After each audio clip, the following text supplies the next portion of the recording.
कई साल पहले जब ये सब चीज़ें नहीं थी, दवाइयाँ नहीं थी। नमस्कार दोस्तों, नई कृषि दर्पण में आपका स्वागत है। और आज मैं आया हूँ बलिया ज़िला में और एक शानदार डेयरी फार्म है पंचगव्य डेयरी फार्म। इसको जो संचालित करने वाले हैं काफ़ी युवा है, 1 साल पहले ही इसकी शुरुआत की थी। कम उम्र होने के बावजूद भी डेयरी फार्म में आना ये काफ़ी चैलेंजिंग वर्क होता है। क्या सोच के इस डेयरी फार्म में आए, क्या उनका मोटिव है, ये चीज़ हम इस वीडियो में जानेंगे। और साथ में मैं आपको ये भी दिखा दूंगा इस फार्म में कि सेमी इंटीग्रेटेड फार्मिंग की ये शुरुआत करना चाहते हैं, तो किस चीज़ क्या सोच करके इन्होंने शुरुआत की, ये सारा का सारा चीज़ हम इस वीडियो में जानकारी लेंगे। उसके पहले मैं कहूँगा कि आप हमारे चैनल पर नए हैं तो पहले सब्सक्राइब कर लेंगे, साथ में बेल आइकन का बटन को प्रेस कर लीजिए ताकि जब भी मैं वीडियो बनाऊँ तो आपको अपडेट्स जो मिलता रहे। और एक रिक्वेस्ट मैं आपसे हमेशा करता हूँ और आज भी कर रहा हूँ कि आप हमारे चैनल को देखते हैं, बिल्कुल अच्छी बात है। नए सब्सक्राइबर जो हमारे आते हैं, नए दर्शक जो आते हैं, लेकिन देखने के बाद आप भूल जाते हैं सब्सक्राइब करें, तो मैं पहले ही आपसे निवेदन करूं कि आप पहले चैनल को सब्सक्राइब कर लें, उसके वीडियो को अंत तक देखें। काफ़ी रोचक जानकारी इस वीडियो में दी गई है।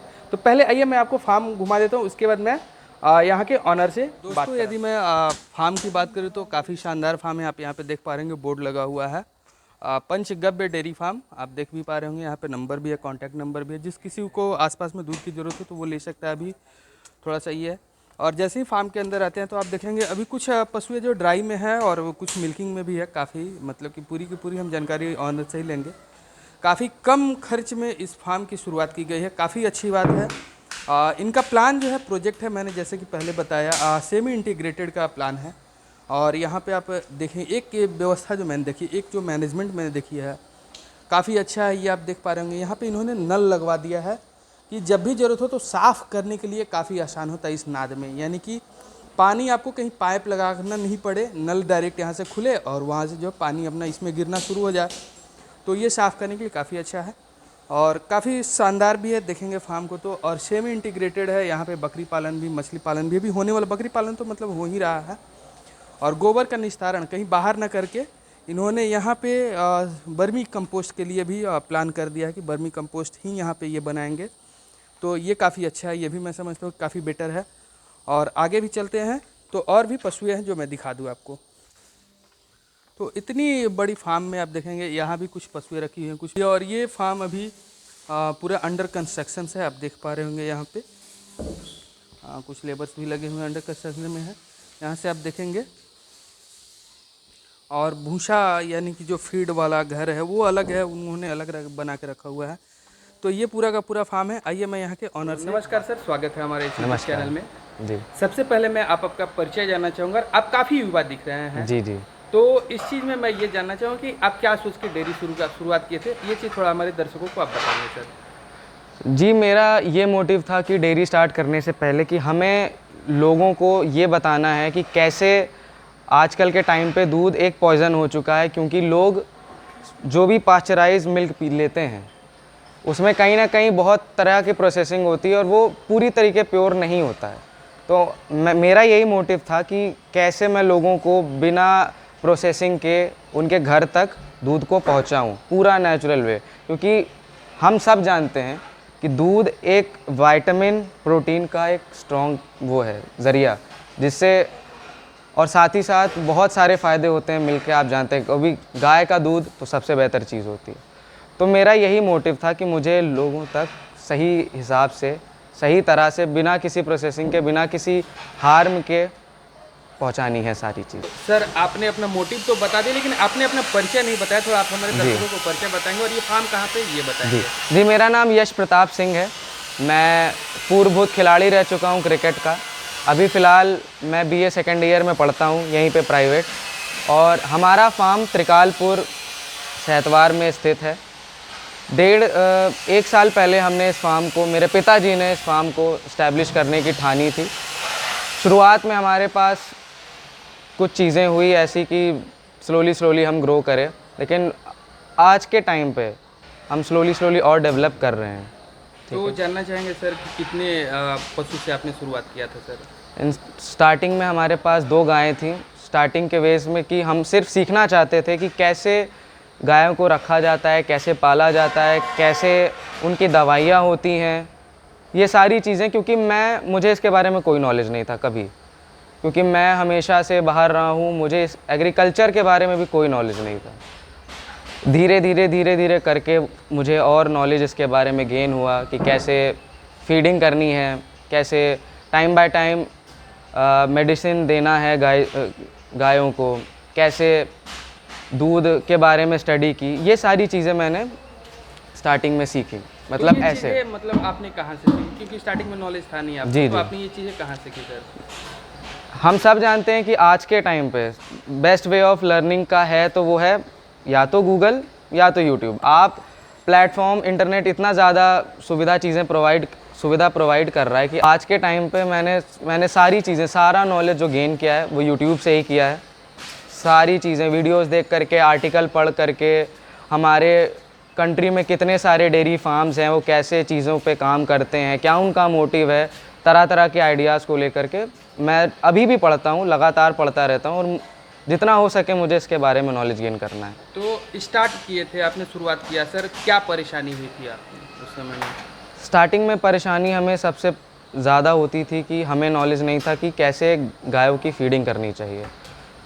तो हमने इस चीज़ को सीखा कि फीडिंग कैसे करना है, क्योंकि मेरे फादर साहब ने सिंपली वे में मना किया था कि हमें कपिला नहीं इस्तेमाल करना है, क्योंकि उससे दूध तो ज़्यादा हो जाता है लेकिन गाय अंदर ही अंदर उसके साथ प्रॉब्लम्स भी क्रिएट हो जाती हैं उसके। तो अभी आप जो है फीडिंग कर रहे हैं, किस तरीके से कर रहे हैं कि वो बेटर वे में भी चल रहा है आपका काम? हमारी जो फीडिंग है, हम मक्का, गेहूँ, जो अनाज है, जो ज़्यादातर लोग अलग अलग स्टेट के हिसाब से अपने अपने हिसाब से चीज़ें देते हैं, हमारे यहाँ यही चीज़ें अवेलेबल है। मक्का है यानी कॉर्न, गेहूँ है यानी वीट। तो हमारे पास ये दोनों चीज़ें अवेलेबल है और साथ ही साथ एडिशनल वे में जो ऐड हो सकती है, हम उसमें गुड़, जैगरी, नमक, सॉल्ट सब जानते हैं कि ये चीज़ें एडिशनल वे में सही रहती है। और बेसन है, चने का सत्तू है, खली है, ये सारी चीज़ें हम और ऐड करते हैं। बट हम मिनरल और जो कैल्शियम मिनरल के जो वो आते हैं डब्बे, उसको हम यूज़ नहीं करते हैं, क्योंकि ओवरऑल काम तो यही सब, इन्हीं सब सारी चीज़ों से बनता है।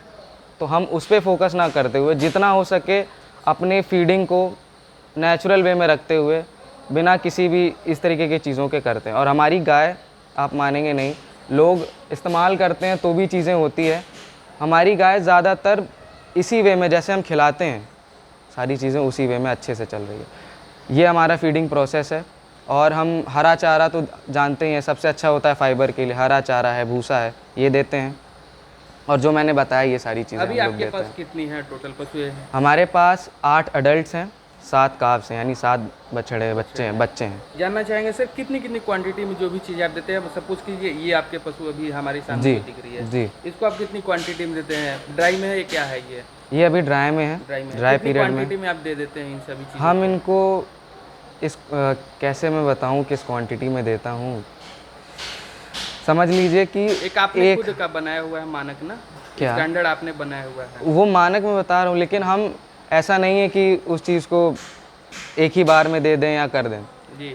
अब आप समझ लीजिए इनका नाद है, तो उस नाद में मैं, जैसे मैंने एक एक पाव आपको बताया सारी चीज़ें, 2 किलो अनाज पे ये लोग वेट गेन करती है। 2 से 3 किलो अनाज पे, इतना तो पता ही होगा कुछ आपको। जी बिल्कुल। तो उसी चीज़ पे हम 2 से 3 किलो अनाज ओवरऑल सुबह शाम इनको देते हैं। और एडिशनल भूसा है और हरा चारा है, ये चीज़ें भी देते हैं, क्योंकि ये ड्राई पीरियड में है, इनका पेट वगैरह ना ख़राब हो, क्योंकि ज़्यादा खाने से, अब जानवर ही हैं, ज़्यादा होगा तो ख़राब ही होता है। ये भी चीज़ हमें सीखने को मिली अभी रिसेंटली कि ज़्यादा अगर हम इनको अनाज देते हैं, अगर ये ड्राई पीरियड में है तो इनका पेट ख़राब हो सकता है।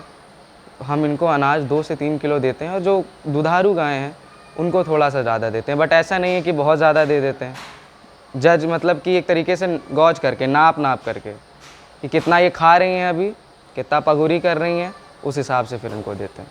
तो इंसीमिनेशन और डिवार्मिंग के बारे में क्या आप कहते हैं? यहाँ पे जो भी इंसीमिनेशन आर्टिफिशियल करते हैं या नेचुरली होता है सर? आर्टिफिशियल इंसेमिनेशन ही करते हैं, डॉक्टर आ करके करते हैं। उस इंसेमिनेशन का कॉस्ट हमें पड़ जाता है 500 से 600 रुपये, क्योंकि आप भी जानते हैं जो भी ओवरऑल चलता है रेट सीमेन का, चाहे HF है, जर्सी है, कुछ भी आप डलवाते हैं तो कुछ इसी हिसाब के रेट होते हैं। साथ ही साथ हम इन सब, क्योंकि अब डॉक्टर एक बार आता है उसके लिए, क्या कहते हैं उसको, चेक करने के लिए, हफ्ते 2 हफ्ते में एक बार आता है, तो सारी चीज़ें चेक करके जाता है। जैसे कि पेट ख़राब का मैंने एक एग्जांपल बताया, उन चीज़ों के लिए भी दवा देते हैं वो। और साथ ही साथ जैसे एक टाइम पे हमारी अभी 4 गाय हीट हुई थी, ये भी हुई थी, वो वाली गाय भी हुई थी, वो वाली गाय भी हुई थी, और वहाँ पे एक काली कलर की गाय। तो सबका इंसेमिनेशन हुआ और सब सेम टाइम पे, क्योंकि इंसेमिनेशन सेम टाइम पे है तो बच्चा भी सेम टाइम पे ही थोड़े थोड़े पीरियड पे देंगे। डीवॉर्मिंग कराते हैं। हर 3-3 महीने पे हम इनका डीवॉर्मिंग कराते उसके हैं। बाद आप क्या देते हैं? डीवॉर्मिंग के बाद ऐसा मैंने सुना है कि लिवर टॉनिक भी दिया जाता है। हम लीवर टॉनिक पे इस वजह से ज़ोर नहीं देते हैं क्योंकि मेडिसिन है, वो भी एक तरीके का, बहुत ज़्यादा देने पे भी चीज़ें सही नहीं होती है।